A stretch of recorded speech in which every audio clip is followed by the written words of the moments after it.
17th of December. Time for another type-in game. This one is called Digger, and it's by Paul Benedict.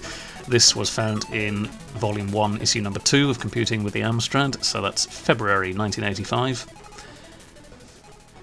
I'd say that this game is about 5% Fruity Frank, but there the similarities end, the only similarity being that you sort of remove scenery as you move along.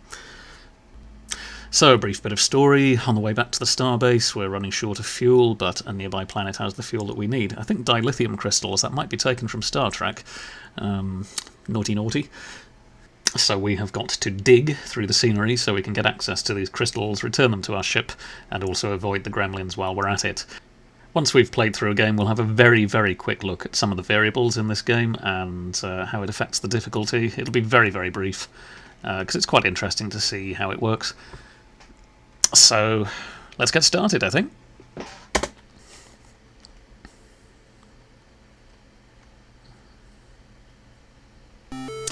So you can see why I sort of said it was about 5% Fruity Frank, in the sense that you remove parts of the screen as you go along. You can sort of create tunnels. I suppose that's why the game's called Digger.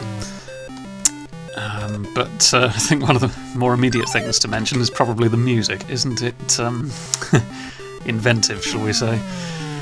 Maybe there was a typo when we programmed it, I don't know, I'll have to give it the benefit of the doubt, but it's absolutely awful at the moment.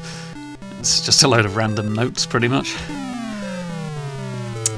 But you can see the idea of the game. You've got to go down to the bottom of the screen, collect these fuel crystals one by one, and deliver them back to your ship.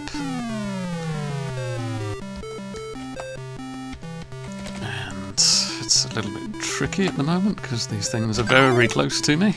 Okay.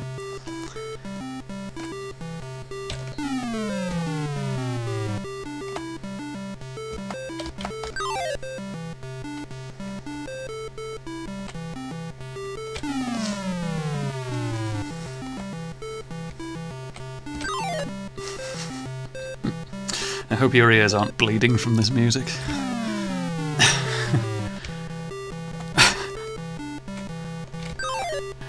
Right, okay, at least we've got a level done before we go insane. There we go. Brief respite. And the music starts again. This level will be a bit more difficult. There'll be a little bit of AI in these enemies now. Just, getting a bit closer to us there. They can move through this screen stuff, but it seems to be a bit more difficult for them to move through it than just the black bit of screen, so it's best not to remove too much of it if you can possibly avoid it.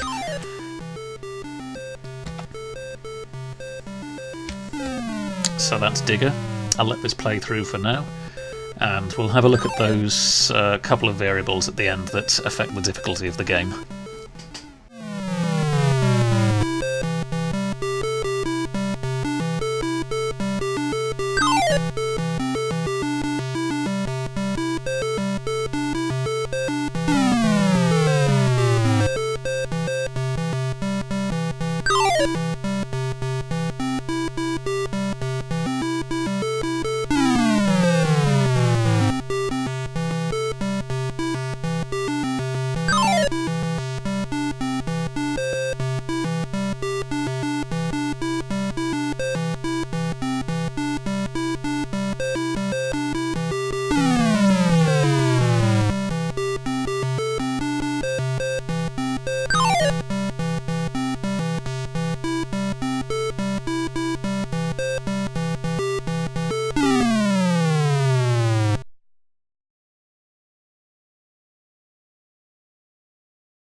Okay, so thinking back again to the start of the month, talked about editing all your routines and things, or making some modifications, customizations. Let's just have a quick look. So there we go, we can see there from line 1600 that we've got the variable score, lives, chase and burrow. The main ones to look at here are probably chase and burrow. The main sort of initial values of those are set in line 600, so let's just, whoops, that's not good. So there they are. So I think the main thing to have a play around with, well, let's be generous for a start, let's give 9 lives just in case this goes crazy. Let's just set them all to 9. Chase and burrow, because this will be the artificial intelligence. Okay, let's run again. Chase, I think, is a proximity value. If you get close enough to an enemy or within a certain distance, they'll start chasing you. And burrow is the amount that they'll burrow through the greenery on the screen.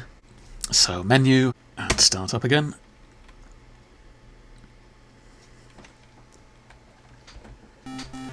Okay, so from the off now, they are burrowing, and I imagine that they'll chase us a lot sooner. Assuming that they... yeah. Yes, they definitely seem a bit more slippery than they used to be, so to speak.